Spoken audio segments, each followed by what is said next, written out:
Religion, The Real Matrix, the book based on African spirituality and mythology from ancient Kemet or Egypt. Written by author Heru Ifangbemi, the book shows that all Western religions, Judaism, Christianity, and Islam, plagiarize from African spiritual systems to come up with their religions. Buy the book on Amazon. Link is in the description box. Let's go!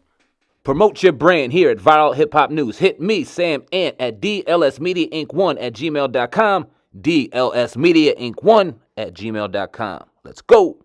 So your boy Lil Wayne, my boy too, man. He was on an interview. He was talking about hip hop. Now, obviously, Lil Wayne is probably on the Mount Rushmore of a lot of these young rappers, hip hop icons. You know what I mean? They have mimicked their styles from the dreads to the tattoos to the style, from the drug use, from Lil Wayne, right? And he went on an interview. I want to play a clip of what Lil Wayne had to say in this interview because he brought up some interesting topics. And I don't know if he was throwing shade at these new rappers or not. Maybe I didn't hear it correctly, but I want to get your thoughts. Cool. Most thing about where is that today makes me appreciate who I am in the time I came in and how different it was and how harder it was when I came in. So therefore, all those today, they respect the fact that, you know what, and they also understand that it was nowhere near as difficult as it was for you guys that it is for. So they hopefully they respect it. Like, that's what I like about the game the most today. The state of hip hop the most is that it shows what I care. It shows that I come from a different time. It's almost like watching when you're from the South. It's almost like hearing one of your old grandfather's friends or something like, boy. Boy, that same block y'all go to, boy. We couldn't even walk down that block, boy. You know, y'all just run up and down that block like that. Damn. It's like that. You like, damn, it used to be a what? You know what I mean? So it's kind of like that. So, like, with the state of the game now, they know that they got social media. They know that they can post themselves. They can put this out on their own. They have their own platform. We didn't have that. And we had to, and you had to get your music liked by a record exec. Not liked, loved. Yeah. And loved enough to where they want to do business with you, and that's a total difference than what they have to deal with today. They do business amongst and with themselves because it's the way the world is now. All right, and I don't want to be I gotta make sure I say this. He was doing an interview with Missy Elliott, another legend in the game. Oh, wow. He wasn't just doing no regular interviews with the legendary Missy Elliott. So salute to both of them. What do you think about that? He gave love at the same time. Did he take away from what these artists are doing now, in your opinion? What's your thoughts? Nah, I think he made the great analogy. He kind of just showed us, like, it's a different way that he came through it. Like, right now, it's just more opportunities and more ways to be seen, what he's pretty much saying. Like, you got social media. You have your own platform. You know, you don't necessarily have to go through a label exec anymore. You could push it up on YouTube, TikTok, Facebook, Spotify, all that stuff. You can put it up on your own now and not even be discovered, you know, through a typical record label. The people could actually rock with you first. It was reversed before. You had to do your thing. You know, you may have a little buzz in the street, but then, you know, like you said, a record exec pick you up, bring you on, and times that shit times 100,000. Now we push you out our distribution channels. You on TV, you on B, you on this and that. So he just, like, I think he probably just wants a little bit more credit for the clones that he birthed in his hip hop game on some real shit. You know what I mean? And 100% real, 100% respect. Cause it was a point in time I really wasn't feeling Lil Wayne. He's definitely earned my respect as a lyricist, one of the top hip hop rap artists of all time. And yes, he will body 50 Cent in a versus battle. Discussion is closed. That's all I gotta say about it. I'm gonna slide back a little bit before we get to that. I'm glad I heard it in its full concept, because when I heard the original audio earlier today, they only clipped out a piece where it just said they have it easier today. They have it way easier the way than I had. I had to grind. I had to do this. So to hear its proper context, I think he was kind of just more speaking along the lines of, hey, this generation, this new age is different to where they have more opportunities to where they don't have to walk up into a label, get their soul taken, or get put on a shelf when they have all of these different avenues that they can just utilize from their phone, distribute their music on their own, get a nice buzz, get a push. And now you're looking at a label in a situation where if you're going to come to the table, you're coming on more of a side-by-side situation as opposed to you overhead and looking down on me type situation. So, and you can't be mad at that. Like, I think that artists that did it yesteryear and are watching it today and have criticism about that are just a little bitter because this is just the age and the new age that we're in, and you've had every opportunity to adapt as well as these new age artists to go ahead and put your stuff out there. And I think Lil Wayne is one of these people that even though he doesn't necessarily have to do it because he was on icon rock star status prior to even all this stuff happening, he understands that as well and can use that in his benefit to promote and push music in a different type of way now. So just a different era, different age. It's kind of crazy that you see Lil Wayne kind of talking about his era when in your mind you kind of subconsciously think, damn, it still is a kind of like a Lil Wayne era, but It's but it kind of passed him by to a certain extent to where he, you know what I mean, he's not that premier artist anymore. It's these like other guys that are now premier, artists, and but he held it for a long time, man. Probably what a 5 to 10 year span. He had the game on smash. Mm-hmm. Anything he was putting out, he was the top guy you wanted to go through for a feature. And he jumped on songs with Jay-Z, Kanye, T.I., like anybody you can name in the game and made fire. So it's just like sometimes your time is stamped and it's time for you to move on to another capacity. Not mean that you got to stop rapping, right? But you're moving on to a whole nother capacity. And I'm glad that he said it because even you see like anything you win, you see like things were different at one point in time, and it's like, all right, things change now. Like let's say for the podcasting thing, like 10 years ago or 7, 8 years ago, it would have probably been a better time to get in. Contrary to people believe now, because it's so oversaturated and it's so hard to really, make a living doing podcasting right now. But people are still going to do it because it looks like, the popular thing to do. But trying to get on now, I'm not trying to shoot nobody's dreams down because you can still make it, but it's probably gonna be twice as hard now. You know what I mean, to make it in the pod, because every celebrity want to do it now. Every rapper, every athlete now wants to do a podcast. So they are doing it too. They are, yeah. And shout out to Lil Wayne because I think that, as you were saying, I'm thinking Lil Wayne. He got on those tracks with Old, but I think that he could get on with a Lil Baby, Lil Durk. Without a doubt. He could still skate and slide on a lot of these new artist type shit. He could get on drill. He can get on the new hip hop. He's so talented that he can still get in there and still make relevant music to where you're going, what the fuck is this old ass nigga doing? Like, it still will make sense, man. That's a credit to his superstar status. And yeah, man. Yeah. Dope. All right, let's talk about Chris Brown and Usher, because apparently, I guess the story was that Usher got jumped or beat up, scuffled by Chris Brown's crew and whatnot. I don't know how true it is. Nobody really knows how true it is. I think that same day or the next day they were performing together on stage. Everything looked cool. And like a week earlier, Usher was actually talking about how Chris Brown is his brother. Yeah. Heard him saying like that's 100% grand. He said he loves him. And not to say that something couldn't have happened, it probably could have. But I was kind of thinking maybe, they were kind of talking about a Verzuz. I don't know if it was going to happen, but maybe it was some type of promotion for that. I don't know. But I just didn't believe that they got into a scuffle or a fight like that, like a full-blown whooping Usher's ass like that. I just don't believe that. What's your thoughts on it? Whether or not it's true or not, and what I mean by true, let's say they got into an argument. Right. Let's say they were in the skating ring, alcohol was around, somebody was trying to calm somebody down, and somebody said, man, get out of my face on some drunk shit. That ain't a fight. That ain't somebody getting beat up. That's no real beef. Right. All right. And now it's alleged that Usher goes outside to try to calm Chris down. He goes in the back of the bus, comes back, he has a nosebleed. Let's say he got punched in his face. Obviously, Usher ain't tripping on it. Obviously, Chris Brown ain't tripping on it, because the very next day, a few hours later, they're on stage doing Lovers and Friends in Vegas like nothing ever happened. Nobody says anything about it, which I think is dope. Let's say it did happen.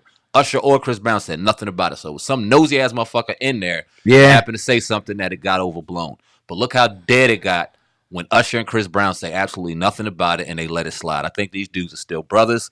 I don't think there's any beef at all. Even if it did allegedly happen, I think that that's some brotherly shit. Brothers sometimes get into altercations, especially when alcohol's involved. Once you calm down, you sober up. Hey, yo, bro, my bad. We cool. Blah, blah, blah, blah. Go have some breakfast. Keep it moving. And that's what I think happened if that did happen. It wasn't no Chris Brown's crew rolled out Usher and are we going to press charges and what's going on with Chris. I don't think it was any of that. And I'm glad. Right. Shit do happen, but cooler heads seemed as though they prevailed and we moving on.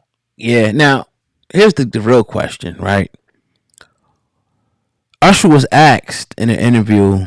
I forget who he was doing the interview with. Man, I forget. And it was a prominent person too. But he was asked about a versus with Chris Brown. He pretty much said that this will be like the biggest thing ever in music if this were to go down. Like, and I believe it. I think it'd be great because there's so much great music that them two have put out, man, over the years. I'll probably say probably my one and two favorite R&B guys, right? Like honestly, I rock with both of them dudes. Right. Who do you think will win? Then I don't know if they're gonna do a verse like a head to head, but I think the competitive spirit will definitely turn into that with them too. Have to, as much as they want to go up there and say it's gonna be a buddy thing. I think that shit's gonna turn to a competition. Who do you think wins that shit, man? Being an R&B head. It's an interesting argument. I think it's how it's done, right? So let's say go back to 2020 and we back in we're quarantined and they both got their computers, they're both in the studio and they're both just playing records. Oh yeah, I ain't talking about that shit. I think Usher crushes them. Honestly, if they're just playing records. Now let's go on stage. Whew. And let's have a crowd involved. And let's have dancing and performancing involved with these songs, i.e. The Lox versus Dipset. I think Chris Brown might get him. I don't know. What you think? So close. Woo. Now we ain't talking about music. Now we talking about overall performance. And Usher ain't no slouch. Nah. You talk about best dancers in the best entertainers in R&B. They both looked up to Mike. They both are very similar to Mike. They both have an argument on saying they're the closest thing to Mike that we've had since Mike. Them two. Only them two. What about nostalgia wise though? Like up there, like, oh my God, that's the Usher joint. For me, Usher. Yeah, For yeah. me, Usher, bro. Right. Because I think even though Chris Brown, I think, is dope, and he would have us hitting with some of them nostalgia, he started straying toward that hip hop R&B kind of phase too, and he fucked it up. He did very well with it. I mean that in a good way. Yeah. But he kind of started going toward that line to where you start seeing a lot of these R&B people being influenced by hip hop, and it kind of started getting muffled during that time when Chris Brown started doing that kind of stuff. You start seeing Trey do it and other people do it, and it got kind of muffled. Usher, R&B. Straight R&B. So we talk about nostalgia. Take me back to the 90s. Take me back to that feeling of R&B. Usher, bro. Yeah, and it's hard, man. It's hard to pick a winner because as much great songs as Usher will play, Chris Brown could match and vice versa. You know, I think it'd be epic if that ever take place. Mark, who do you think wins that, man? You in the R&B? Yeah. Usher. Yeah. All day. Now, Chris Brown will look like he can lose well. That motherfucker do like a sore loser. So let's say Usher's up there giving it to him. Or do you think that if people were saying Usher won, would Chris Brown take that lightly? What do you think Chris Brown, and this is just all talking for fun, but what do you think Chris Brown's reaction? Do you think he'd take that loss gracefully, or is he not having that shit? I don't know. I don't think he's having that shit. I can't name 5 Chris Brown songs. What? I don't really Yes, you listen can. to him. Oh, okay. I heard him, but Yeah, you know. Usher, you could go for days from Yeah. when he was, 14 years old or something like Chris that? came in the game at 15 too. You remember Run It with Jewels and Yeah. Girl and Excuse Me Miss, and he got some records. When I was DJing, I had Usher records on Chris Brown. Though. Yeah. Usher, that's what they request. Yeah. I'm gonna look something up. But Chris Brown, his stage performance, he could dance, front flips, and all that. Yeah, he definitely, you know what I mean, he could do his thing, but I don't know, man. I would love to see it. I ain't gonna lie, I'd love to see them two on stage getting it in, you know, and it'd be epic, man. They need to do that shit like in an arena. They don't need to be no weak ass stage somewhere. They need to be in like Madison Square Garden or something. You know, oh, that'd be a show, man. And then bringing out people on features and all that too. Oh my goodness, man. Let me just say the stat real quick. According to Billboard, Chris Brown has the 9th most Hot 100 entries on the chart with 114. As of December 22, he has achieved 52 top 40 entries on the top 100, Hot 100, and 17 in top 10. Brown is the singer with the 5th most consecutive weeks on the top 100, 161 weeks. Damn. Put some goddamn respect on Chris Brown's name. Yeah, real shit. Real shit. He got some hits. I don't know what Usher is. I'm sure he's close. But Chris Brown got some hits. Yeah. I think he probably does have more like charting hits than Usher. Yeah. Usher gonna burn him though. He gonna let him burn. Yeah, let him burn. That shit. It's not adding up, but has 9 Billboard Top 100 as lead artist and 8. Okay, so Usher has 9 Billboard Hot Top 100 #1 singles, all as a lead artist. Chris Brown had a lot of features and 18 Hot Top 10 singles. So it's not as accomplished, but I could sing Usher albums, like at least 3 of his albums. I know from top to bottom. Real shit. I can't say that about Chris Brown. I can't either. Maybe his first one, I know a lot of them joints, Right. but Usher, oh my man, I think Usher got more better albums than him. Would you say that? 100%. Yeah, definitely. I don't think that's a debate. Right. Like I said, that 8701. I can't think of the other albums right now, but there's Confessions. Confessions. Yep. He got shit. I know them shits top to bottom. Yeah. You know what I mean? So Did Jermaine Dupri write Confessions? Jermaine Dupri was a part of his early work. I don't know if he did Confessions. I heard that he did. He might have. Yeah. He might have. At least wrote a couple songs on there. That's one of the greatest joints ever, bro. Confessions, My Way. I forgot about My Way. Yeah. 8701. Here I Stand. I probably know all of them top to bottom. Hard to Love. That came out in 2016. My son know that. And what's the joint he put out? Here I Stand. Is that the joint? Yep. Yeah. That's my joint that's too. 08. Fuck with That that. joints is true. Hell yeah. Moving mountains and shit. Yeah. Like, Usher's a bad boy. Yeah. And got albums for days. Let me ask you about Verse. Let's talk about Versus as a whole. Is it the same? We're hearing a lot about, okay, JD, Diddy gonna do a Versus, Usher, Chris Brown gonna do a Versus. When the last time we saw a goddamn Versus? I don't know. I haven't. Right. And it's like, why? Because y'all busy again? I can't do a Versus?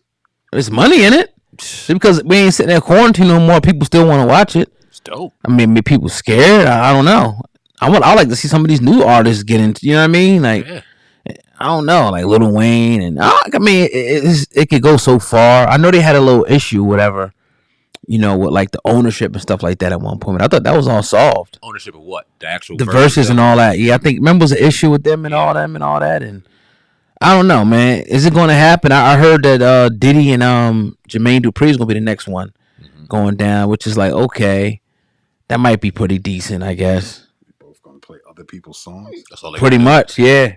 That's all they gonna do. And that seemed like a better joint for quarantine. I'd rather sit down and watch them two legends Real shit. on IG Live, quarantine, play them records and do that. That would bring nostalgia as opposed to them going on stage and probably making a fool out of themselves. All they're gonna do is play records and probably dance around and shit. Old ass niggas. I don't know. I think Versus I love the idea. I love putting two people against each other and playing track for track, but I think it lost a lot of its allure when they started doing extra shit. Yeah. You trying to find distribution, they put it on pay-per-view, now somebody gotta pay.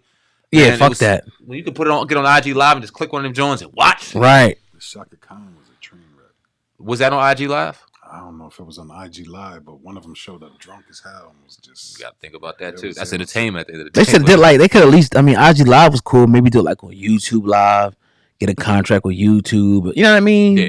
Facebook, something. You could license them songs for that time. You know, Right. The owners up there performing them Yep. and distribute that joint. That would be crazy. But I Yeah. think that when they tried to go to Dazan and all Right. these other networks, they kind of just took away from it. Now people just kind of talking about it. It's a myth now. Who's going to do verses?